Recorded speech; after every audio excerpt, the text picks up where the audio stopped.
Hello, homies. We are back, and I have got the lovely Sarah Valentini here with me for Q&A Friday. Hi, Sarah. Hi, Eugenie, again. It's a bit funny for us because we've just recorded.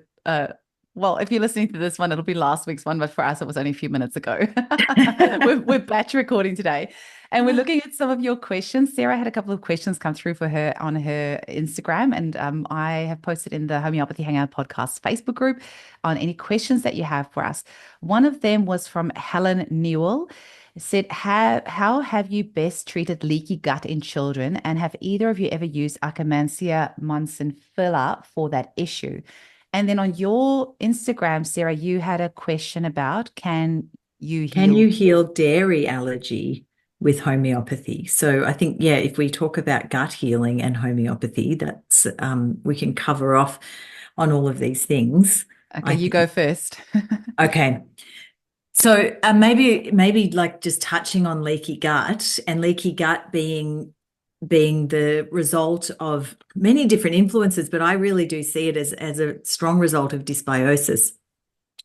And dysbiosis can be due to having foods that are causing allergies. It can be or inflammation in the gut. It can be due to infections that a person is susceptible to and changing the gut. Overuse of medications, pharmaceuticals, and things like that, processed foods, glyphosate. There's a number of areas to explore, and I mean, things like glyphosate. We've all been exposed to that in at some point or another. And so we have all of these factors, and then the result of that can show up differently in different children. And of course, we treat individually in homeopathy. But one of the things, and then feeding into the dairy allergy or other food allergies, I have two schools of thought on that actually. So one is that there already is this weakened gut dysbiosis, and actually there's a lot of evidence that our microbiome is reducing in diversity Mm. over many years. And this is also when we're out of balance in our gut and we've got this reduced bacteria, viruses, archaea, like parasites, all of those things. And we should touch on parasites too, but that this is also leading to this leaky gut because we're actually a little bit out of whack. We're out of whack in the world, really, with everything that comes in. We're out of whack with, how we live, how we honor our bodies and all of that kind of stuff. And that's a bigger piece as well. But in terms of working with gut issues, we have some amazing remedies and amazing kind of tools that we can use to be quite specific about rebalancing gut flora, such as using that gut flora that's out of whack in the whole microbiome in homeopathic potency. Mm. That's one thing we could do. And the person who mentioned Akkermansia as one of those things, yes, we can do that. And of course, then we have the wonderful bowel nosodes as well, which are, pretty amazing, to be honest. They're incredible. I love them. They're so incredible, aren't they? And to think that it was I think the early 1900s Mm. that they were made and discovered, and how actually it would have been great to because they were made from samples of stool, Mm. and they that was back in the early 1900s as well, and we still have those remedies today. So in fact, they do possibly contain way more flora than our stool does now, or that our microbiome does. So maybe it can also inoculate us a little bit with these older bacteria, viruses, and things that can be really beneficial to help with the diversity. I didn't even think about that, but that's so, so true. I've often joked with my kids that they will be able to make a fortune one day out of their poo because they were born naturally at home. They've never had antibiotics or any Panadol or any shots or any medication in their bodies ever. So like their gut microbiome is like so they've always played in the dirt because they've always lived on acreage in the dirt, never had hand sanitizer on their hand. I've told them how to fake putting hand sanitizer on. So so they just get all the bugs in their system and their immune system is Mhm. so strong. So I would say they literally can sell their poo one day. But leaky gut is so big. Hey, there's that metals component as well that, Uh-huh. will lead to leaky gut. Like you said, the glyphosate. I had a client the other day tell me that whenever, and she grew up on a wheat farm, whenever she opens up flour in the kitchen, she becomes dizzy. And I'm like, Oh, how crazy is that? So wow. we're about to do a glyphosate detox with her.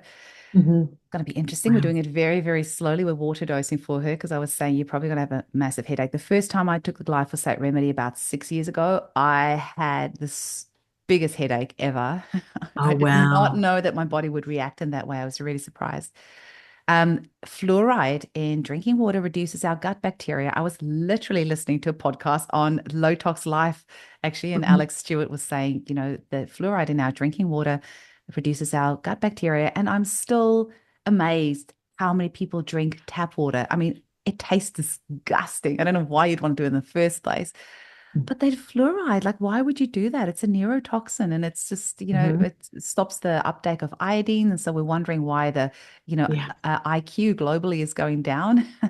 Hmm. Kids are not playing in the dirt outside anymore. They're all in sterile environments and all using hand sanitizer and all these things. So they're not getting these bugs in their system to really populate their guts. So Mm. yes, it's a huge, Yes. huge topic. And leaky gut and Yes. also leaky brain, which, Yes. that's a whole other topic in itself. But so many Yeah. things in our environment that causes this. I Yeah. have to say I haven't used Akkermansia before. I'm going to be I see it as made from healthy like gut bacteria. So that's something that I'll definitely look into a little bit more as well. But we have got so many, we've got literary remedies made from everything. So Right. Yeah, that's right. Yeah, and there's there is so much we can do. One of the remedies that I really love for especially if I've done a microbiome test, like a full complete microbiome test with somebody, which is a stool test, and it gives a breakdown of all the bacteria, viruses, parasites, yeasts in the in the stool, is if and commonly I will see that the secretory IgA is low. And the secretory IgA is almost that it's like the protective barrier at the level of the mucous membranes of the gut. And if it's low, it means that, it's not kind of filtering mm, things out that are passing through that are in the gut that are going to be absorbed into the body. And so one remedy that I use is Torula, which is Saccharomyces cerevisiae, which is a good yeast, basically. But using it in homeopathic potency, I use amazing. that really commonly to help rebuild that secretory IgA. So that's one thing that we can do. But I'm also sure that the bowel nosodes also Mm. contribute to that rebuilding of the secretory IgA. And sometimes you do need those supplements as well. Like glutamine is another such a good supplement. It might be actually worth using. Like I've never used that in potency, but it might be a good one to use in potency as well. Mhm. Don't think I've ever had a client react to glutamine. I mean, it seems to be a pretty well tolerated supplement, and pretty cheap as well. It's one of those Mm. cheapest supplements. And It can be an issue with people with mast cell activation. of course, yeah, Yeah. yeah. So that's just something to keep in So mind. maybe worth doing in potency, then like, giving that a try. Hmm. Slippery elm, I think, is another one that's really good. I mean, Hmm. because I'm a homeopath, I've got naturopathic training as well, but I tend to use not that many supplements. But these days I'm starting to introduce a little bit more because it sometimes just feels like people need that physical, especially when it comes to the gut lining, helping them with that. Yeah, absolutely. And those prebiotic fibers as Mm, well are really beneficial, especially when healing the gut, because they will generally help move things through the gut when, things are getting stuck less or stagnant mm, less when we kind of help with prebiotic fibers such as partially hydrolyzed mm, guar gum, mm, and psyllium and mm. Psyllium's another good yeah, one. Yeah. yeah, yeah, There's so many directions that this can go, and my brain's kind of just going. I think yeah. sometimes it's worth doing those gut microbiome tests. I really, really wish the government would subsidize it because it's about $420 if you do it through NutriPath. I know some of yours you do through RN Labs. Mm. Clients can do it themselves, which I love through iScreen. So you can go i-screen.com. I'm sure, actually, most of our listeners are in America, so I'm sure you have something similar there. They've got great testing in America for all sorts of things that we don't have over here. So you guys have got Mm. no shortage of people to choose from. But sometimes it is just worth knowing what is in the gut. I've just had a gut microbiome test come through this week because we just weren't sure what is going on with this client. I said to her, look, I'm sorry, but I really think it's that at that point now where we just need to fork out the money so we know what we're dealing with. And there was really high Klebsiella in there as well. And fusobacterium and all sorts of other things and very low, like good bacteria, just so you have an idea of what's going on. Sometimes it's so hard to know what to treat. Mhm. I know the other thing I was going to say as well is the poly IG remedy from the Ton Uh-huh. Janssen's Human Chemistry. I sometimes use that as well. So it's got Yeah. IgA and IgG and all the IGs in it. Yeah. Sometimes you can use that alongside as well to kind of Yeah. just help with that. Yeah. We've got so many options with homeopathy, right? Like We do. We we've do. got You know, so we've many got, tools. yeah, and we've got, remedies that can help if there's constipation that can Mm. help move the stool. There's remedies that if there's diarrhea that we can slow that down. In terms of the question about the dairy tolerance, I have seen people when they've mended their gut be able to tolerate dairy. All the At, time. I see it all the time. yeah. It can be done.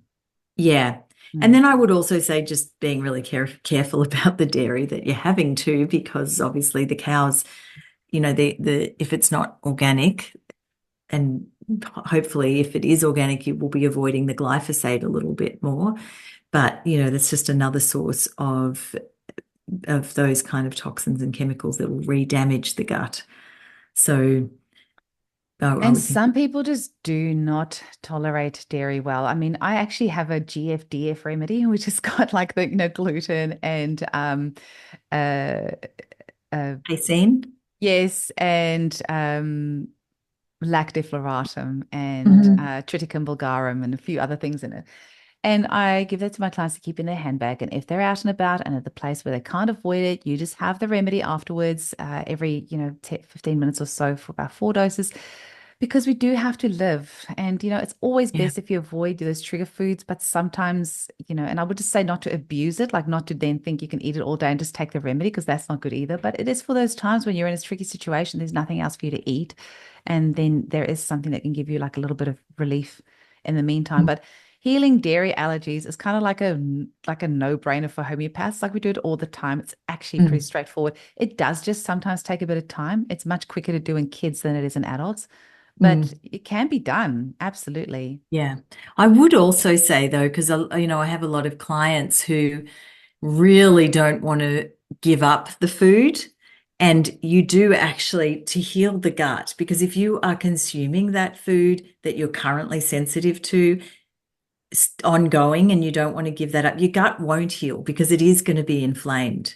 And we want inflammation. So it means abstaining for a period of time. And then hopefully then you can reintroduce and see. But what's the worst thing that would happen if you can't have cow's milk? I mean, I can't have cow's milk. That's one thing that I haven't. I mean, I can have some cheese. I don't have dairy, but I mean, it's a pretty amazing how many replacements that we have these days for dairy. We're very, very fortunate in that way.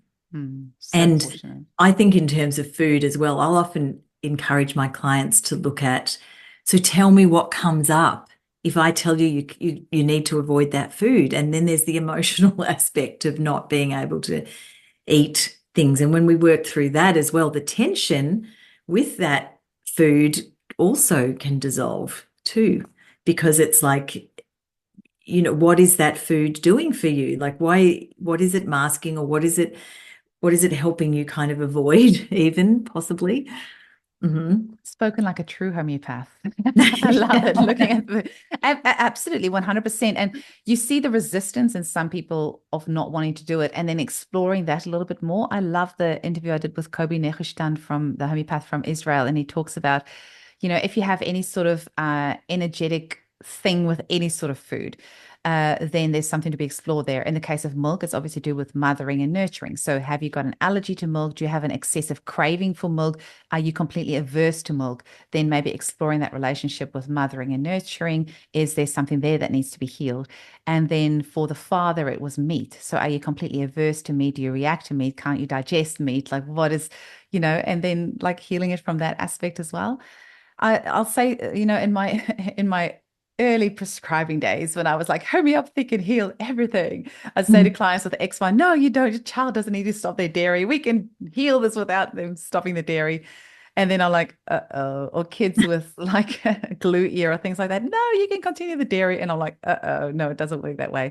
So and constipation. Oh my goodness. Mhm. Sometimes you cannot heal the constipation if the person will not stop the dairy. I've just like you can give them all the remedies under the planet, but if they're not going to stop the dairy, you just cannot heal the constipation. And Mhm. sometimes I'll say to them, like minimum 6 weeks. Like I Mhm. would prefer it's 3 months, but like sometimes you just cannot mentally get people past that point. But say to them, just 6 weeks, no dairy, then feel in your body and see how you're going. Mhm. That's right. And I think as well, like, we kind of have this expectation that we should be able to eat everything.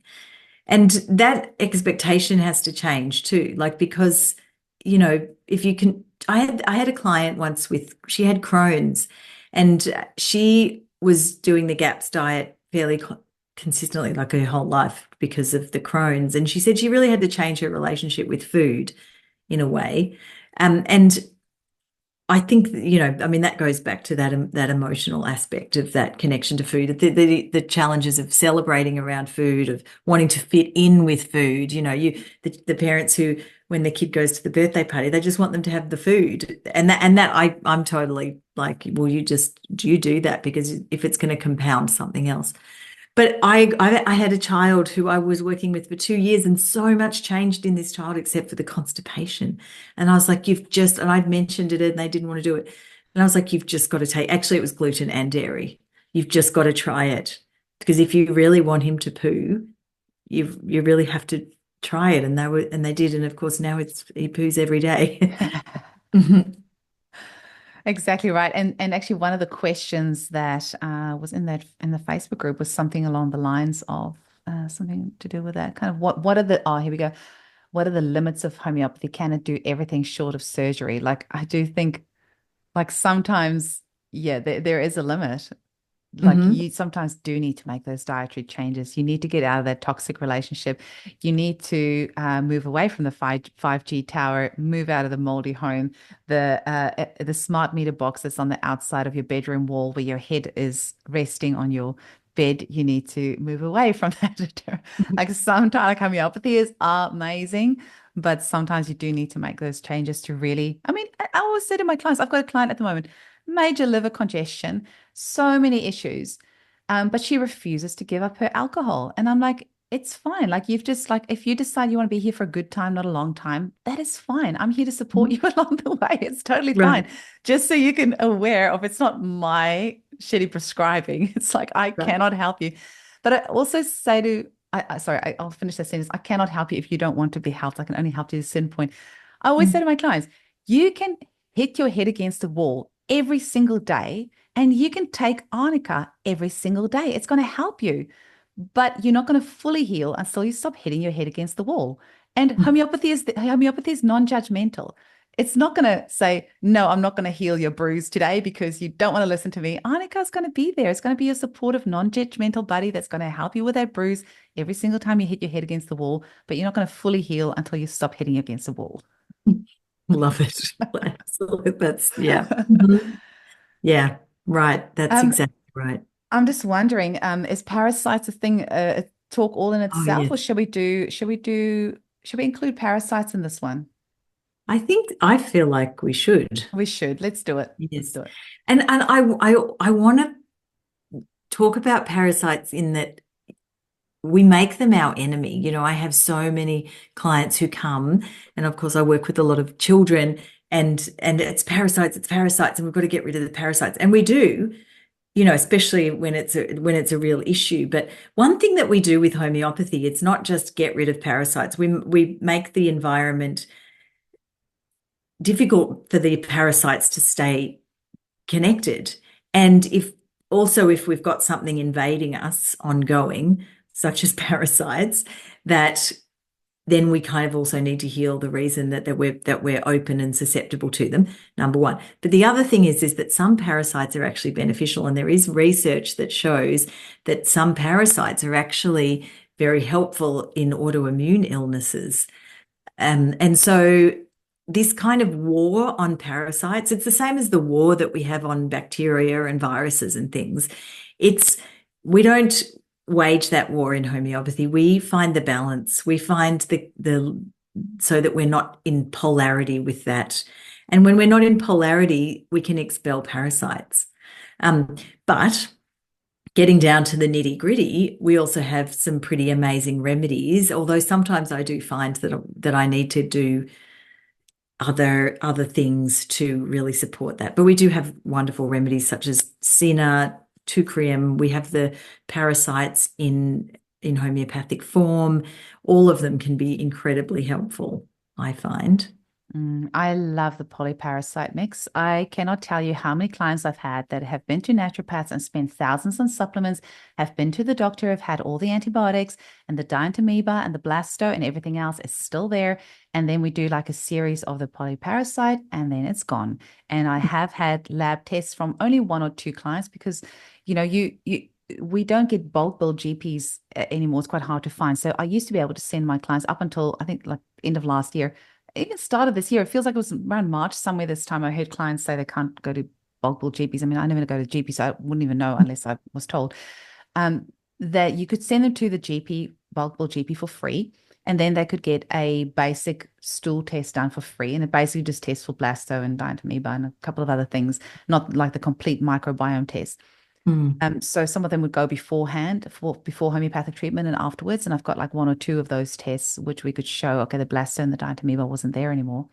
Those remedies are good. I often find like the classic 8-week homeopathic detox therapy / Ton Janssen human chemistry type protocol is often not enough. I often need to keep up with a 10M once a week for like a few months after that. Yeah. And like some of the things, sometimes it's worth knowing the typical symptoms. Like I found with dientamoeba, clients will say they have to keep on wiping their bum and it's like it doesn't come clean. And then you'll ask them after I detox, can you wipe clean now? And they'll say, yep, it's fine. And then we know, okay, the body's not giving us symptoms anymore. So the body is in balance now. Or they'll say it's very foul smelling. Yeah. So There's then nothing like a clean break, the clean breaker. Okay, nice. And it might be worth like asking, those questions about like how much toilet paper do you go through? And so or just asking about the wiping. I love talking about poos. Maybe it's a homeopath thing, but Yeah, I think it when is. people are like say they'll say, oh, I'm so embarrassed to say this, or I'm sorry to say this, it's too much information, but about my bowel motion. So I'm like, no, give it's beautiful. It's those uncompensated symptoms that our body gives. Like that's why I love talking about periods and poos and snot because we live in such a compensated state all day long, putting on our masks, but the stuff that comes out of our body is in the uncompensated state. So prescribing on that is actually so satisfying. Yeah, it is. It really is. I'll often preface when I'm talking to teenager, like, I know you're not going to want to talk about this, but trust me, I talk about this all day. Tell me about your poo. And some will relax into it and others will, no, don't want to talk about that. But that's right. It's such an indicator of what's going on. And then sometimes it's a little difficult to tell, and that's when the stool samples are incredibly helpful. Really I good. believe that it's 10 parasites that you can get in Australia with the GPs. Okay. But I know sometimes some doctors won't do it and you'll have to give them some kind of reason. Like I've been traveling and I picked They up a are resistant to doing it, hey? I have had to say, because you can do a 1-day stool sample and a 3-day stool sample with a GP. And I know the 3-day stool sample they just do not want to do, but they no. will do the one day. Yeah. Yeah. So yeah, Yeah. you can have it done that way if you suspect that might be an issue. Yeah. I feel like there's I something else. think I also have more recently when I have really stuck parasite cases, I've been using ivermectin in a homeopathic potency. often in accord, which is accord includes the 30C, 200C, and 1M I use generally. And I do a course of that. Mm. Or every week. And actually, when we're treating parasites too, parasites are pretty clever, and it's good to burst treatment. Also remembering full moon is when the eggs hatch, and new moon is when the eggs are laid by the parasite. And so giving bursts of treatment around those 2 points, especially if it's a chronic problem, I'll get parents to do that for a while. And I call it a parasite moon phase remedy that I have, and I've got many remedies, including polyparasite, in there to help clear. I just tell families just every month, every new moon, every full moon, give a bit of a burst, 5 days, once a day for 5 days over that period of time too, Mm. and then we reduce the susceptibility like that. Mm. Mm. Yeah, I've got a worming mix and a worming ultra mix as well. And the worming Oh ultra wow! has got pinworm in there and the remedy Yes. and Luna, the remedy made from Oh moonlight. yes, yeah. Actually, me too. Yeah. And it's Actually, really you've got important. some good combos that I've started seeing you bring out as well. Like you've got some good mixes in. I'm like, damn, why didn't I think of that one?